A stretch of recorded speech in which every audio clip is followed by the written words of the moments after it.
오늘 우리가 함께 하실 하나님의 말씀은 사도행전 3장 1절부터 10절까지입니다.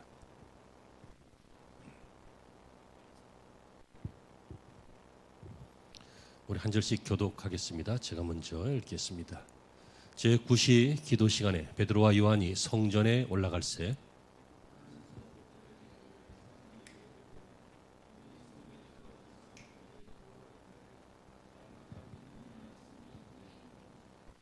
그가 베드로와 요한이 성전에 들어가려 함을 보고 구걸하거든 그가 그들에게서 무엇을 얻을까 하여 바라보거늘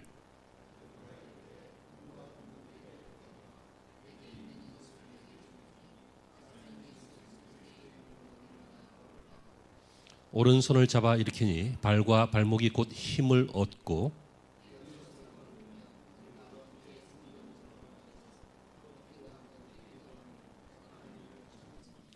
모든 백성이 그 걷는 것과 하나님을 찬송함을 보고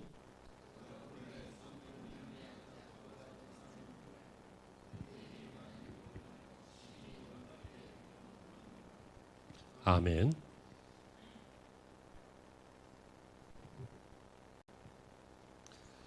할렐루야.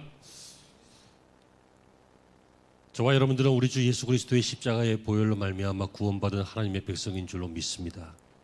그러므로 이 십자가 사건은 개인에게도 그리고 역사에게도 분수령과 같은 사건입니다. 결코 역사가 흘렀다고 세월이 지났다고 잊혀지거나 희미해지거나 의미 없어질 수 없는, 마치 화산이 폭발하면 그 용암이 마그마가 뜨겁게 바다에 닿을 때까지 흘러내려가는 것처럼 그 십자가의 사건은 개개인의 가슴에 그리고 인류의 역사에 지금도 뜨겁게 흐르고 있습니다. 그래서 십자가 사건 때문에 사도행전이 기록되었습니다. 십자가의 죽음은 죽음으로 끝나지 않고 주님의 부활하심으로 이어졌고, 주님의 부활하심은 제자들에게 나타나심과 그리고 곧 승천하심이 되었습니다. 그 후에 하늘의 보좌에 앉으신 주님께서 약속하신 그 보혜사, 우리를 돕는 분이신 하나님께서 이 땅에 오셨습니다. Holy Spirit라고 하는 성령 하나님이십니다. 하늘로부터 바람같이 불의 혀같이 임했다라고 사도행전 2장에 나옵니다. 이 성령께서는 제자들의 마음에 용암을 부어 넣으셨습니다. 그들의 가슴은 뜨거워서 주체할 수 없습니다. 무엇으로 뜨겁습니까? 바로 예수 그리스도의 십자가와 죽음과 부활하심, 즉 복음 때문에 뜨거웠습니다. 그 결과 제자들과 성도들은 이 복음을 들고 말하지 않을 수 없고 전하지 않을 수 없어서 도시로 흩어지면서 이 복음을 전했습니다. 그것이 바로 사도행전의 기록입니다. 여러분, 오늘 읽은 본문은 사도행전의 그 기록 중에 서두에 초반부에 해당하는 사건 중에 하나입니다. 본문 3장 7절에 보시면요, 오른손을 잡아 일으키시니 발과 발목이 곧 힘을 얻었다라고 말하고 있습니다. 이 복음은 사람들을 구원합니다. 그런데 사람들을 구원하기 위해서 말씀이 들리도록 주목하는 역할을 하는 것이 표적과 기사입니다. 표적과 기사가 있으면 사람들이 주목하기 시작합니다. 그리고 귓등으로도 안 듣던 말씀을 주목해서 듣기 시작하고, 말씀을 듣다 보니 주님을 알게 되고 복음을 받아들이게 되어 구원받게 되는 것입니다. 그러므로 기독교는 표적과 기사가, 이적이, 기적이 주된 목적은 아니지만 시시때때로 사도행전에서는 엄청 풍성하게, 지금도 초기에 복음이 들어가고 있는 어떤 나라, 어떤 민족에게는 굉장히 풍성하게, 우리나라도 초반에는 굉장히 풍성하게 이렇게 나타나고 있었는데, 그 이유는 구원받게 하기 위해서입니다. 여러분, 사람은 구원받아야 합니다. 왜입니까? 영혼이 힘을 잃었기 때문에 그 영혼이 힘을 얻는다, 즉 구원받는다는 뜻입니다. 오늘 본문의 주인공인 어떤 한 환자도 구원받게 되었습니다. 그것은 그가 처음에는 기적과 표적 때문이었습니다.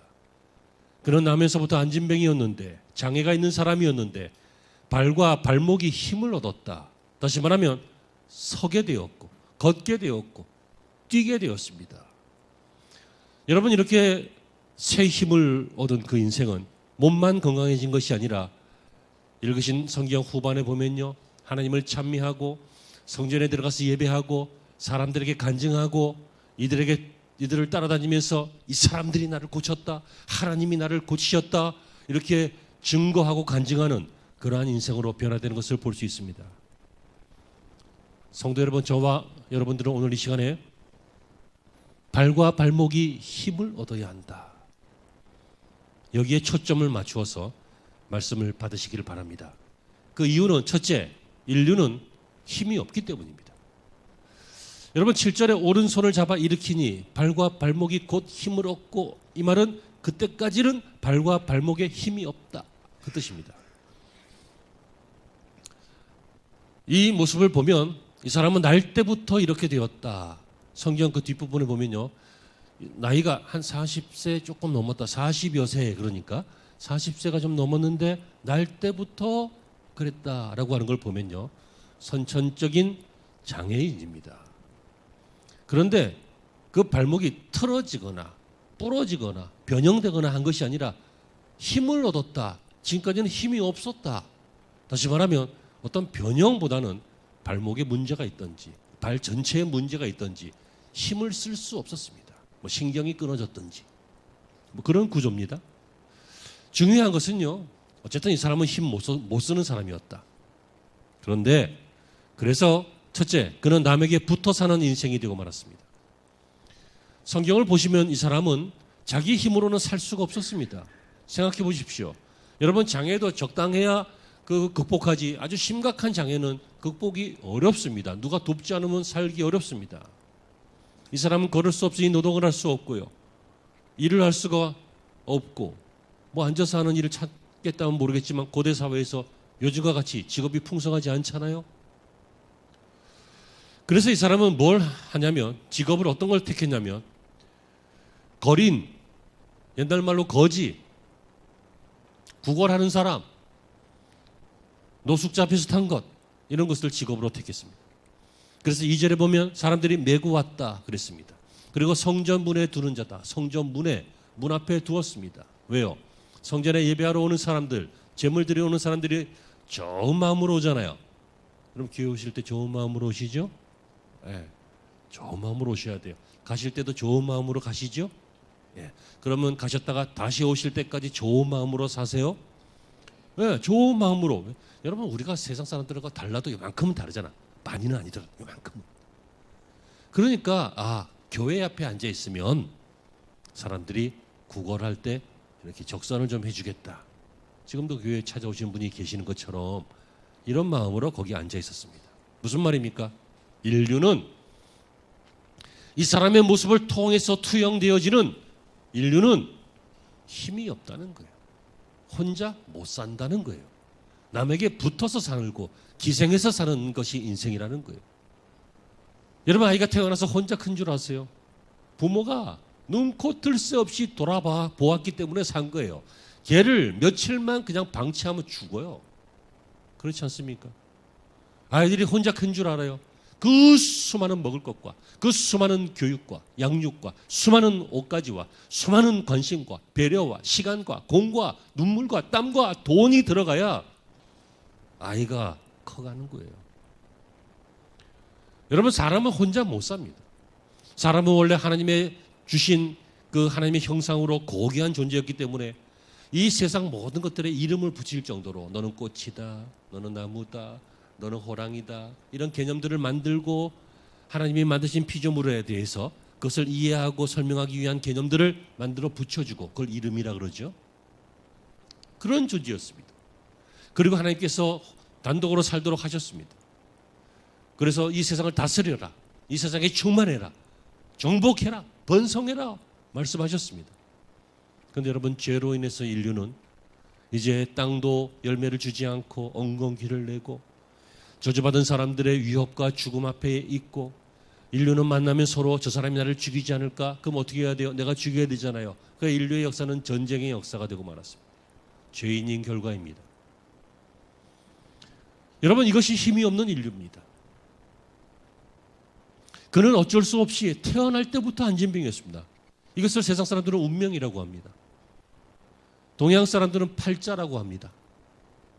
우리는 하나님의 섭리라고 합니다. 깨달으시길 바랍니다. 22절에 그는 40여 세라고 했는데 지금까지 평생 40년 좀 넘게 그는 첫째로 육체적으로 힘을 못 썼어요. 오늘 날이 밝으면 남의 등에 엎여서 성전문 앞에 자리 잡는 게 전부였고, 또 날이 저물 때 되면 또 가는 길에 누구에게 부탁해서 아마 뭐 구걸한 거 몇 푼 줄지도 모르겠습니다. 여러분, 그는 그날의 이익을 위해서 살았습니다. 그에게는 인생다운 자립심, 자생하는 능력, 긍지, 이상, 철학, 뭐 자존감, 신앙심, 이런 것들을 생각할 여유가 없습니다. 왜요? 내 코가 석자니까. 여러분, 너무 바쁘게 살면 사람은 더 이상 사람이 아니라 짐승이 됩니다. 하나님께서 그래서 구약시대에 안식일을 주신 것이고, 그래서 예수님께서 부활하신 날은 우리가 주님을 예배하는 날로 지키고 안식하고 하는 이유가 뭡니까? 사람은 일만 하는 존재는 아니기 때문입니다. 그는 이렇게 육체적으로 그냥 일하는 게 전부였어요. 왜요? 안 죽으려면 일해야 되니까. 안 죽으려면 구걸해야 되니까. 먹고 살아야 하니까. 이해할 수 있는 것이죠. 누구나 갖고 있는 생각이고. 근데 이 생각이 힘없는 생각이라고요. 영적으로도 힘을 쓰지 못했어요. 많은 사람들이 성전에 오는 이유가 뭡니까? 하나님께 제물을 드리고 뭐 속죄제를 드리든지 화목제를 드리든지 아니면 자기의 형편과 처지와 이유에 따라서 하나님을 예배하고 있는데, 이 사람은 성전 앞에만 왔습니다. 성전 앞에 그 뷰티풀 게이트라고 하는 미문이라고 이름 붙여진 문이 예뻤나 봐요. 그런 문이 있었는데 그 앞에 사람들이 많이 그곳을 통해서 성전에 들어가니까, 예루살렘의 성전이 여러 개 있는데 이게 아마 동북쪽인가 그쪽에 있을 거예요. 그런데 거기 앉아서 구걸만 하지 나도 들어가서 예배하리라 이런 생각은 못하는 것입니다. 거기까지 왔는데 여보세요, 나 오늘은 저 안에다 좀 내려주세요. 안에서 예배 드릴게요. 이런 내용들이 없어요. 그런데 여러분, 이렇게 말씀을 드리는 이유는 그건 그 사람의 인생이지. 그 사람이 장애가 있으니까 육체적으로 문제가 있고, 또 그러니까 직업도 문제가 있고, 또 그러니까 예배 못 드리고, 예배 안 드리고, 못 드리고, 성전에 못 들어가고 그냥 그 앞에 앉아서 구걸하는 게 바쁘고, 그건 그 사람의 문제지 라고 생각할 수 있겠는데, 여러분 지금 잠깐만 주목해 주실래요? 왜 느닷없이 베드로와 요한이 이 사람을 고쳐줬냐는 거예요. 제9시 기도 시간에 베드로와 요한이 기도하러 갑니다. 제9시는 유대인들의 시계로 아침 6시부터 시작하기 때문에 오후 3시입니다. 오후 3시에 9시 기도 시간인데 이때 기도하러 가는데 베드로가 그를 주목하여 보았습니다. 베드로만 그런 것이 아닙니다. 요한도 봤습니다. 동시에 이 두 사람이 더불어 주목하여 가로되 이렇게 말하고 있잖아요. 성경을 보시면 더불어서 같이 그 사람을 주목했습니다. 왜 주목했을까요? 이뻐서가 아닙니다. 거지가 뭐가 이쁘겠어요? 잘생기고 그런 거 아니에요. 특이한 거 없어요. 다 거지는 거기서 거기예요. 거지가 한번 꾸며봐야 거기서 거기예요. 인간이 한번 꾸며봐야 다 거기서 거기. 예전에 엄영란 배우께서 그런 얘기를 하셨어요. 천하의 신성이라도 집에다 들여 앉혀놓으면 아저씨라고. 인간이 다 이뻐도, 여러분 앞에 서 있는 목사가 지금 이제 나이 들어가면서 슬슬 이제 중노년 뭐 비슷한 나이가 되고 쭉 가고 있는데, 너 나이 때는 사람들이 길을 못 걸어갔어. 내가 너 나이 때. 왠지 알아? 나 쳐다보느냐고. 안 믿어지지? 그냥 웃자고 하는 소리 같지? 믿음대로 될지어다. 대단했어요. 소용없어요 그런 거. 한때야. 꽃 피면 안 이뻐요? 다 이쁘지. 한때야. 조금 있으면 땅에 떨어져서 밟히고 쓰레기하고 썩기고. 무슨 말이냐면요, 베드로와 요한이 이 사람을 주목할 이유가 없다는 거예요. 뭐 아름다운 인생이고 뭐 대단한 사람이라고. 대통령 지나간다고 하면 쳐다보겠지. 뭐 그게 거진데. 왜 그랬을까요? 이거 생각해 보시라고요. 왜? 그런 마음에 감동이 생겼기 때문이에요. 그 사람을 주목하는, 베드로뿐만 아니라 요한도 주목하는 감동이 생긴 거예요. 그럼 이 감동은 왜 생겼어요? 성령이 주신 거예요. 그럼 성령은 왜 이런 감동을 주셨어요? 이 사람을 고치시려고 주셨어요. 그럼 성령께서 베드로와 요한에게 이런 감동을 주셔서 이 사람을 고치는 이유는 뭐예요? 이게 너희의 모습인데, 복음이, 십자가가, 하나님이 이런 너희들을 고치신다, 이걸 보여주시기 위해서잖아요. 다시 말하면 여러분, 인류는 힘이 없다. 인류는 태어나면서부터 죄인이다. 인류는 스스로 구원할 수 있는 능력이 없다. 인류는 인생을 기생하고 빌어먹고 산다. 부모에게 빌어먹고, 친구에게 빌어먹고, 회사에게 빌어먹고, 그러고 산다. 인류는 힘이 없다. 멀쩡해 보이고 양복 입고 있으니까는 멀쩡해 보이죠. 얼굴 딱 씻고 머리 감고 빗질하고 다 드라이하고 그러니까 깔끔하고 신사 같고 숙녀 같고 다 그렇게 보이죠. Lady and gentleman 하면서 다 하니까 막 품이 있어 보이죠. 인류는 환자다, 그 얘기예요. 여러분, 그가 날 때부터 발에 힘이 없다, 장애가 있다, 이 말은 마치 나면서부터 허물과 죄로 죽은 인간의 원죄의 모습 아닙니까? 이 사람의 불가능한 모습을 보면서 성령께서는 이 사람을 고쳐주시면서 사람들이 이것을 깨닫기를 원하시는 것입니다. 그가 나면서부터 육신의 기능이 마비된 것처럼 사람은 원죄로 인해서 날 때부터 하나님을 찾는 기능이 마비됐었습니다. 하나님을 못 찾으니까 이 사람이 다른 사람에게 붙어서 구걸하면서 빌어서 먹는 인생이 된 것처럼 인류는 날 때부터 하나님이 아닌 다른 것에 붙어서 빌어먹고, 빌어먹는다는 게 뭔 욕이 아니라 빌어먹는, 무슨 말인지 아시죠? 빌려서 먹고 부모에게 신세지고 친구에게 신세지고 사람들에게 신세지고 이렇게 사는 존재가 되었다는 것입니다. 힘이 없는 것입니다. 자, 그렇다면 오늘 설교의 중심이자 결론인데요, 인류는 이렇게 힘이 없는데 그래서 하나님이 이 인류에게 힘을 주십니다. 여러분, 성령의 감동을 받은 이 사도 베드로와 요한이 오후 3시 기도 시간에 성전에 올라가다가 이 사람을 보고 주목했다 그랬죠. 그랬더니 눈이 마주치고 주목하니까 이 사람이, 이 거지가 어떤 생각을 합니까? 무엇을 얻을까 하여 그를 바라보았습니다. 그랬더니 베드로와 요한이, 그때 베드로가 뭐라고 합니까? 갑자기 느닷없이 졸지에 불현듯 서든리, 갑자기 문맥에 맞지 않아요.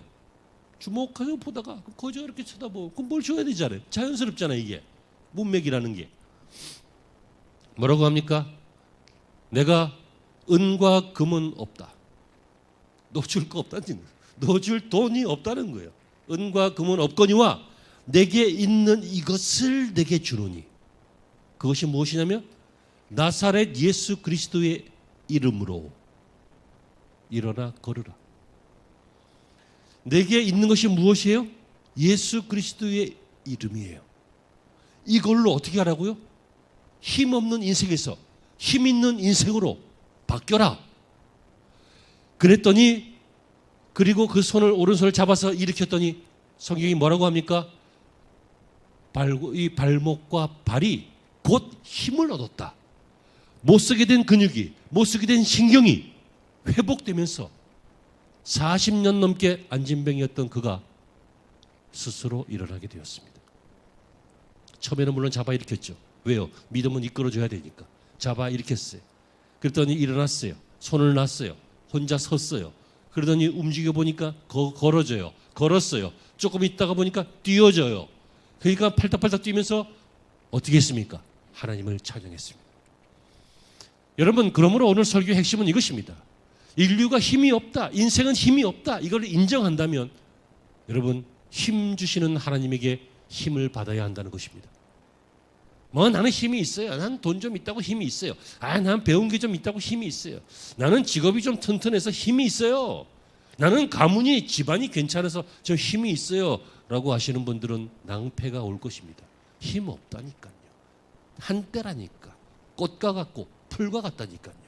마치 화살이 지나가는 것 같고 셀 수도 없고 붙잡을 수도 없는. 그래서 여러분 시간이라고 하는 것은요, 머리털이 앞에만 있고 뒤에는 없대요. 그래서 올 때 잡아야지 지나면 못 잡는데 왜? 뒤에는 대머리라서. 이 대머리 이런 거 보면 인신적인 이야기라서 좀 하지만 나도 뚜껑이 없으니까 해도 되잖아. 성도 여러분, 하나님은 우리가 힘내기를 원하십니다. 힘에 빠져서 아니면 힘이 있다고 착각해서 자기의 힘을 믿고 자기의 힘으로 살다가 스스로 막 나중에 낙심하게 되고 절망하게 되고 실패하게 되고 넘어지게 되고 하는 그 와중에 하나님께서는 인생아, 너 아기 때 뭔 힘이 있었냐? 인생아, 너 지금까지 살면서 네 심장은 무슨 힘이 있냐? 내가 뛰게 하는 거 아니냐? 너 뇌혈관 그거 1mm만 탁 막아버리면 갑자기 바보처럼 말도 못하는데 인생아 무슨 힘이 있냐? 인정해라. 그럼 어떻게 한다고요? 손을 잡아 일으키리라. 곧 발목과 발이 힘이 생기리라. 하나님 우리에게 말씀하고 계십니다. 그러므로 두 가지죠. 여러분, 신앙인의 힘은, 우리의 힘은 바로 두 가지 이것입니다. 나사렛 예수의 이름. 오늘 6절에 나사렛 예수 그리스도의 이름으로 걸으라. 16절에도 그 이름을 믿음으로, 10절에도 나사렛 예수 그리스도의 이름으로 이 사람이 건강하게 되었다. 주님의 이름. 주님의 이름 자체가 힘이 있는 것을 믿으시기를 바랍니다. 예수의 이름은, 그리고 가사가 많지요. 바로 예수의 이름이 우리의 새 힘입니다. 힘드십니까? 낙심되셨습니까? 실패하십니까? 절망이 옵니까? 주님의 이름을 부르시고 주님의 이름을 찬양하십시오. 그 이름 속에서 경험해 보지 못한 놀라운 힘이 생기게 될 것입니다. 그리고 그 이름을 그냥 무슨 주문처럼 부르기만 하는 게 아니에요. 예수 예수 예수 예수 이렇게 이름만 부르는 게 아니에요. 그 주문이지. 그렇게 하면 뭐냐면 그 이름의 능력을 믿는 믿음이 있어야 돼요. 여러분 1절에 보시면 예수의 이름을 믿는 그 믿음, 그것은 오늘 본문에 두 가지가 나오는데요. 사도들의 믿음이었어요. 6절에 은과 금은 내게 없거니와 내게 있는 이것을 주노니, 내게 있는 이것이 뭐예요? 나사렛 예수 그리스도의 이름으로 네가 고침받을 것이라고 하는 사도들의 믿음이에요. 누가 주신 거예요? 성령이 주신 것이지. 누가 쳐다보게 하신 거예요? 성령이 쳐다보게 하신 것이지. 누가 손잡고 일으키게 하셨어요? 성령이 하신 거예요. 하지만 그 성령이 감동을 주시면 우리에게 뭐가 생겨요? 믿음이 생긴다고요. 주님의 이름을 부르면 능력이 나타난다는 것을 믿는 믿음. 주님을 뭐 따르지도 않고 믿지도 않으면서 이름만 주문처럼 하는 게 아니라 그런 마귀가 할 거 아니에요. 그런데 성도들에게 주신 이 놀라운 권능은 예수 그리스도의 이름이 능력이 있다고 믿는 그 믿음, 그 믿음이에요. 여러분, 이 사람이 재수가 좋아서 고침받은 게 아니에요. 은혜 받아서 고침받은 거예요. 이 고린도, 이들이 내가 내게 주는 것이 은과 금은 없지만 예수 그리스도의 이름으로 일어나 걸으라 라고 할 때 성령께서 은혜를 주셨어요. 그래서 그게 믿어졌어요. 여러분, 말씀을 받을 때 믿어지는 때가 있어요. 어떨 때는 안 믿어질 때도 있어요. 여러분, 은혜 받으시길 바랍니다.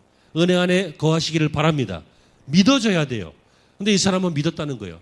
본문에 나오잖아요. 16절에 그 이름을 믿음으로, 우리가 읽은 본문 그 밑에 있어요. 16절에 보면 이 사람은 그 이름을 믿었어요. 그 이름을 믿음으로 그 이름이 너희가 보고 아는 이 사람을 성하게 하였나니. 그러니까 사도들도 그 이름의 능력을 믿고 그를 잡아 일으켰고, 이 사람도 그럴 사람이 아니었는데 이 사도들로 말미암아 성령께서 이 마음에 감동을 주셔서 그 이름이 믿어져서 구원받았다. 이렇게 나오고 있잖아요. 결론입니다. 어떻게 새 힘을 얻어요?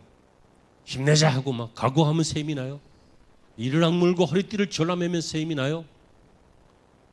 누군가 격려하고 위로하면 조금 새 힘이 나는 것 같지만 그냥 카타르시스 정도예요. 약간 좀 정화되는 정도예요. 여러분, 그것이 아닙니다. 하나님이 힘을 주셔야 인생이 힘이 납니다. 왜냐하면 인생은 죄로 힘이 빠졌기 때문에 하나님이 새 힘을 주셔야 우리가 힘이 납니다. 그럼 뭐 하나님 책임이지 우리 책임이냐 이렇게 하실 수 있잖아요. 우리 책임이 있어요. 무슨 책임이요? 하나님이 힘을 주시는데 안 믿는 거예요. 하나님이 힘을 주시는데 예수의 이름을 붙잡지 않는 거예요. 하나님이 힘을 주시는데 그 힘을 내 것으로 삼지 않는 것이에요. 그러면 이 사람은 힘을 낼 수가 없잖아요. 그러므로 여러분 명심하십시오. 하나님이 힘을 주셔야 힘이 납니다. 그러므로 우리가 하나님이 힘을 주실 때마다 그 말씀을 믿고 그 이름의 능력을 믿고 여러분 힘 내시기를 바랍니다. 목사님, 힘이 나야 힘을 내죠. 그건 감정적인 거예요. 신앙적인 것은요, 힘이 나서 힘을 내는 게 아니라 힘을 내서 힘이 나는 거예요. 헷갈리지 마세요. 네? 힘이 나야 힘이 나죠. 아무리 말은 그렇게 해도 아니라니까. 그건 감정이야. 그 마귀가 여러분들을 잡고 있는 거예요. 야, 힘도 안 나잖아. 야, 이 상황에 이 절망 안 보여. 야, 넌 실패자야. 너는 안 돼. 너 이제 죽게 생겼네. 마귀가 우리가 힘 빠지게 만들어요. 그때 감정적으로 힘이 안 난다 하지 말고 신앙적으로 힘을 내서 하나님이 힘 주심을 믿고 아멘. 힘을 내서 힘을 내는 다시 힘을 내서 힘을 내는 그런 인생이 되어야 할 줄로 믿습니다. 사랑하는 성도 여러분, 저는 그 사람은 결국 발과 발목이 힘을 얻었다. 두 가지죠. 육체적으로 건강해졌다. 40년 동안 힘없는 인생이었는데 이제부터는 새 인생이 됐다. 지금까지는 흐지부지 비리비리 했는데 지금부터는 아주 독특하고 아름답고 창조적인 인생이 됐다. 이러한 인생이 여러분과 여러분의 가문과 후손에 있기를 주의 이름으로 축원합니다. 또 두 번째는 영적인 건강도 왔잖아요. 뭐라고 해요? 8절에서 보면 그들과 함께 성전에 들어가면서 지금까지 안 들어갔잖아. 근데 이제 고침받으니까 들어가잖아요. 그리고 어떻게 해요? 걷기도 하고 뛰기도 하며 하나님을 찬미하며 하나님을 예배했어요. 육신의 건강으로 끝난 게 아니에요. 영혼도 건강해졌어요. 이 장면을 보았던 많은 사람들이 놀랐습니다. 왜냐하면 40년 동안이나 봤잖아. 안진뱅이로 구걸하던 걸. 뭐 어려서부터 했을 거 아니에요. 근데 이 사람이 갑자기 어느 날 막 뛰면서 하나님을 찬양하고 예배하고 그러는 거예요. 사람들이 이게 무슨 일인고 하지 않겠어요? 그 이하에 나와요. 나중에 산헤드린 공회에서 이 제자들을 잡아다가 신문할 때도 신문하지 말고 이 사람 봐, 이 사람. 뭐 더 이상 할 말 없어. 이거 봐. 하면서 그들이 할 말을 잃게 만드는 중요한 증인이 되고 말았습니다. 목사는요, 좀 도의적인 책임을 많이 느껴야 되는 게 목사입니다.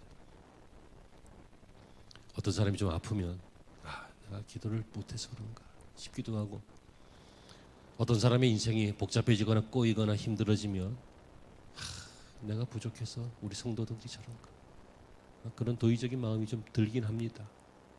그래서 기도도 좀 더 하고, 지난주에도 뭐 누가 힘들다 그러시길래 제가 몇 끼는 안 먹고 기도도 하고 그렇게 했는데, 생각해 보세요.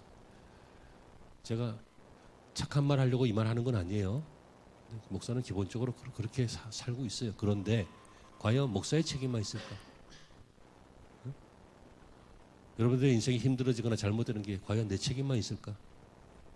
있긴 해요. 있긴 해. 하지만 그게 전적으로 있을까? 여러분이 힘내야 돼요. 힘을 내셔야 된다고요. 힘은 힘이 나서 힘이 나는 게 아니라 힘을 내야 힘이 난다 그랬죠? 이 말 기억하세요. 하나님이 힘 주실 때 그 힘을 놓치지 않는, 하나님이 기회를 주실 때 그 손을 붙잡고 일어나는, 아멘. 하나님께 기도할 줄 아는, 하나님께 예배할 줄 아는, 그래서 힘이 없거든 힘을 공급받고 또 더 이상 힘 빠지지 않는 강건한 인생이 되는 것이 목사의 바람이자 우리 하나님의 바람인 줄로 믿습니다. 여러분 영육간에 건강하십시오. 삶과 경영도 건강해지십시오. 무엇보다 신앙이 건강해서 여러분 때문에 여러분의 가정과 교회가 살고 민족이 살고 나라가 살기를 주의 이름으로 축복합니다.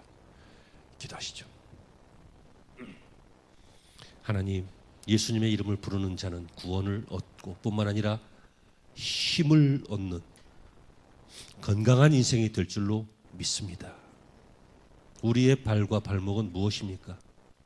지금 우리는 어디에 장애를